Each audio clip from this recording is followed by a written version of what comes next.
Hey, Hammer 357 mag here. I picked up this Catalina 40-inch copper wire pit last fall, 2011.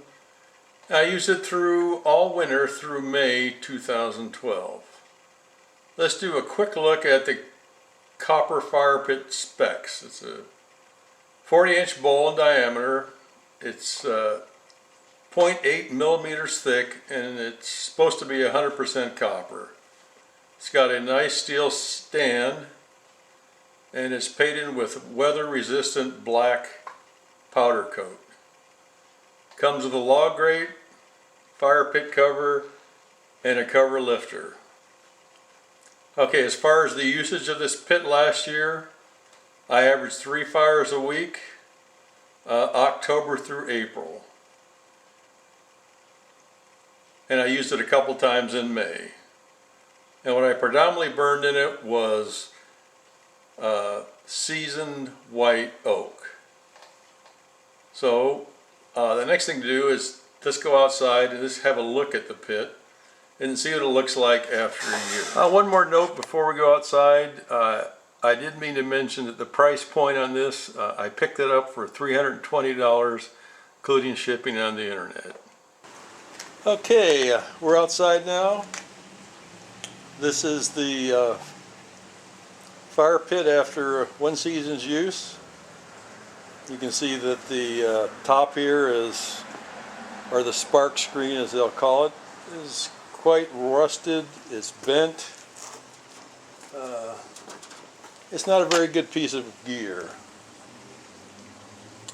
I'm probably going to get another season out of it, then I'm going to have to replace it.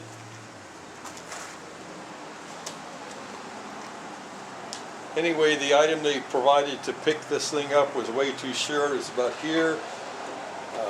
Put you in a position where you could burn your hand, so I just used a regular fire poker for a fireplace in the house. Anyway, so you can see that lifts it off pretty good, and you just set it aside. If you look inside of the pit, which hopefully you can see, the lighting's not too good out here, you notice the fire grate for the logs is gone.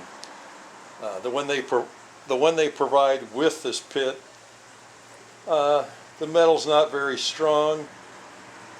After I used it 2 weeks, it started to warp under the heat, and eventually got to the point where it basically matched the contour of the bottom and basically became useless.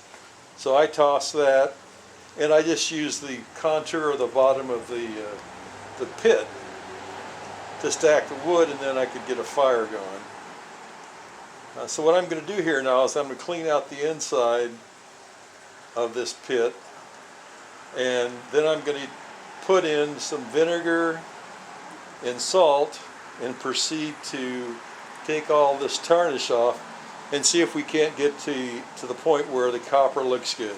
I'll be doing that both on the top and the bottom of the copper. So let me get that set up. I'll be right back. Okay, I've got the fire pit cleaned out with all the garbage and junk in it. I'm now going to put a mixture of salt and the white vinegar in there. It's about 3 cups of salt, about a 1/4 cup of, it's actually 3 cups of white vinegar and a 1/4 cup of salt. I'm going to pour this in and start scrubbing. And we'll see what it does. I'll get started on this. I won't bore you with all the details, but let's just see what we can get going.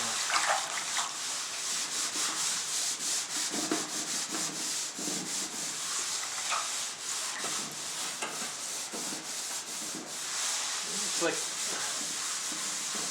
getting some of the copper is coming back in some areas. This may take a while. What I'm going to do here is, I'm going to shut the camera off, and I'll get this baby clean, and then I'll bring it back on so you can see the finished product. Okay, I'm making some progress. Everything seems to be caked on there pretty good.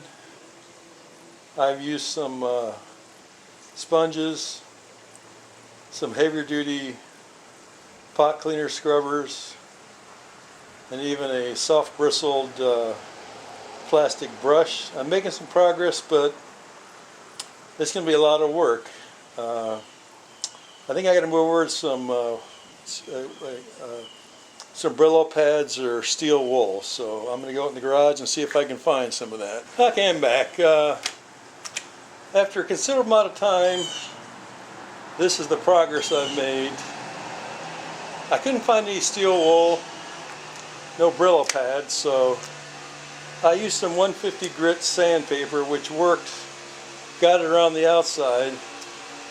Then the inside is so caked up with resin from everything I burned, plus I was known to on occasion to put a big candle in there, and that seemed to entertain everybody, that there's so much pitch and resin, and that, you know, I'm definitely going to, if I'm really going to clean this, be serious about it, I would want Brillo pads or some steel wool and some Comet, and I would put the Comet all over it, you know, get it wet, and then go in there and Brillo pad the heck out of it. So for the purposes of this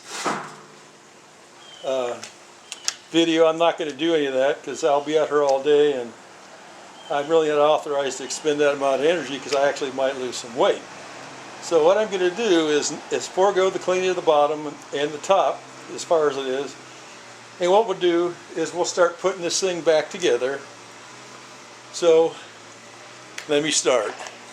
Okay, what I did is I went out to Home Depot and bought this Weber 22.5-inch fire grate, which is substantially more beefy than that one was in there, and it'll probably last 2 or 3 seasons. That fits right in there. We all know that the other one came out at a few more inches, would give you more air room, but I didn't experience really a bad problem last year with, you know, when I didn't have the grate in there, and I was able to get a decent fire started from that. So we're going to go with that. Then we'll continue to use this spark arrestor top. This season, I'm going to have to replace it next season, as there's already holes deforming this bent. It's not going to last much longer. And I really am not going to buy another one off the web page because I want $54 for it. And that's a lot of money for something that doesn't last that long. So again, my plan is over the next year to find some material and fabricate, you know, a fire grate over spark arrestor over the top that's made of decent metal that's going to last a few years, which I believe I can build for about half the price and get twice as much use out of it. So I'm going to take a break here, and we're going to set it up and do the first fire. Talk to you later. Okay, going to kick off the first fire of the year. I got 7 pieces of white oak hardwood. I've got a bowl here with 8 pieces of cotton in it and some cooking oil. So that'll make a good starter, a good wick. And based on my troubles with the flint striker the other day, since we are doing this at home, I'm just going to use a match and get this started.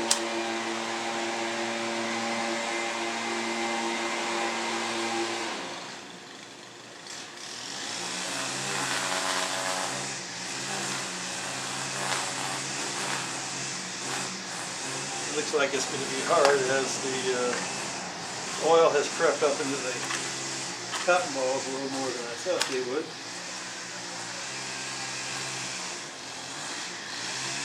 But once we can get a good fire going there on those cotton balls, we can move on to the next step.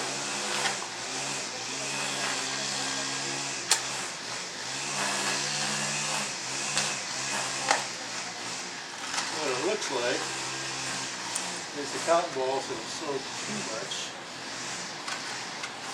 of the oil, so they don't want to start. So what I'm going to do is light up some of these matches.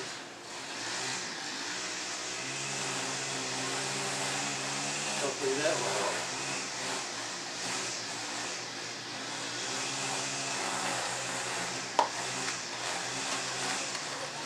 I love it when a plan comes together.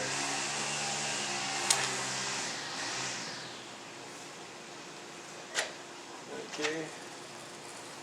We can get one of those cotton balls to light up.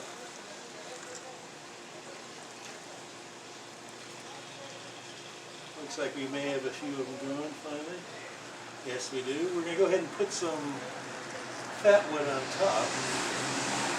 Will help it.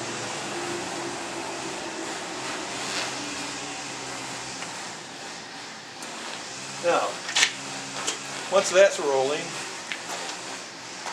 and again, these two pieces of wood have to be far enough apart to allow the fire starter in there. Then also tall enough so you can place 3 pieces of wood on it.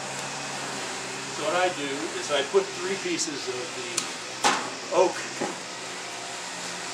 like this. I call this the 2-3-2, leaving enough room. You can see that dark soot coming out? That's basically the fat wood and the oil. Then I put 2 more pieces on here. This is my 2-3-2 fire pit. So while we're waiting for that to get going, which is normally this will start without much more effort now, I want to do a quick summary. Again, the 40-inch copper fire pot, or fire pit, it's a good pit. The copper bowl held up quite well. You can see the actual copper color is kind of going away even after I cleaned it, so to keep it a pure copper color is probably going to be really hard to do. So I think the best you can do is just clean it out when you start the new season and just accept the fact that it's not going to look like the bowl you bought. Second, the grate that comes with it is a piece of crap. You're going to have to replace it. I've chosen to use the Weber 22.5-inch grill briquette grate, which is a little smaller, but it seems to work, which I'm happy about. And again, the cover,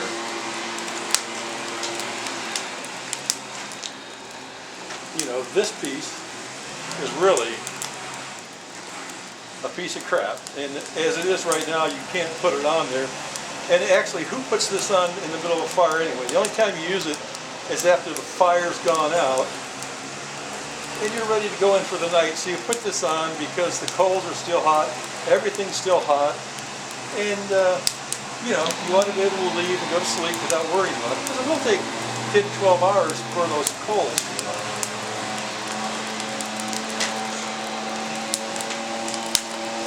And again, for convenience, I use this log pusher that you use for a regular fireplace.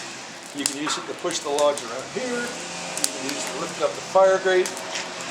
As you can see, when you have some good seasoned white oak, you get a pretty good fire going.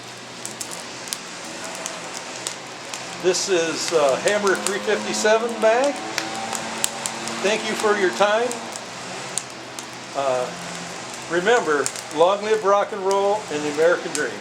I'm just going to let this run out and let the fire burn some. And it's time for a cold one. And currently the only cold ones I can drink will be a Diet Coke. So you guys enjoy the fire. I'll be back in a second.